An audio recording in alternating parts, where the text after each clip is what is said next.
ទីតាំងថ្មីមកកន្លែងទៀតហើយនៅភ្នំពេញយើងហ្នឹងដែលជិះដល់1 ម៉ោងណាហើយ feeling ដែលទទួលបានណាដូចបានទឹកកពតចឹងទីតាំងមួយកន្លែងនេះគេហៅថាសមុទ្រស្វាយតាំងពីជិះចូលរហូតដល់កន្លែងអង្គុយហើយកន្លែងលេងទៀតកន្លែងណាក៏មានសិតតែដើមស្វាយដែរហើយដើមមួយសិតតែផ្លែល្អទៀតកន្លែងមកគាត់នេះអត់ទាន់បើកដំណើរការ 100%ទេប៉ុន្តែនៅដើមខែ4ណាគឺបើកដំណើរការហើយនេះគឺជា map រមណីយដ្ឋានសមុទ្រស្វាយបងវាដើមពេកណាប៉ុន្តែមិនថ្មីទេកន្លែងគាត់មានដាក់ map កន្លែងហ្នឹងហើយនេះគឺជាកន្លែងដែលយើងត្រូវទិញសំបុត្រចូលលេងសម្រាប់បងបានឃើញវីដេអូរបស់ខ្ញុំបងអាចចំណេញពេលវេលាឲ្យថាអាចដឹងថាទៅកន្លែងណាមុនកន្លែងដំបងដែលខ្ញុំទៅលេងគឺកន្លែងជិះកូនឡានជិះឡានបដាយើងមើលទេសភាពបដាពួកអីកន្លែងគាត់រៀបចំស្អាតបន្ទាប់ពីជិះឡានហើយយើងមកជិះទូកម្ដងឃើញឥឡូវចំណេញពេលវេលាយើងមិនចាំទៅដល់កពតទេក៏អាចជិះទូបានដែររមណីយដ្ឋានសមុទ្រស្វាយមួយនេះសម្រាប់បងមានកូនទួយអីក្មេងៗអីអាចឲ្យគាត់មកលេងកន្លែងនេះបានកន្លែងគេមានសួនកំសាន្តសម្រាប់កូនក្មេងទៀតមានទាំងការលេងឡានបជាដីខ្សាច់អីអាចឲ្យគាត់មកលេងកន្លែងនេះបានកន្លែងអង្គុយគេក៏មានច្រើនដែរប៉ុន្តែគេមានបែងចែកមានដូចជាសួនមនុស្សចាស់សួនកុមារ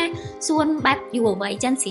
អីយើងហ្នឹងគេហៅថាសួនឥន្ទនូចាប់អារម្មណ៍ខ្លាំងមួយទៀតគឺការលេងបាញ់ Angry Bird ធ្លាប់តែលេងនៅក្នុងទូរស័ព្ទឥឡូវនេះមកលេងក្នុងជីវិតពិតនៅរមណីយដ្ឋានសមុទ្រស្វាយទាំងអស់គ្នាមើលសម្រាប់ទីតាំងជាក់លាក់បងអាចទស្សនានៅវីដេអូក្រោយបាយ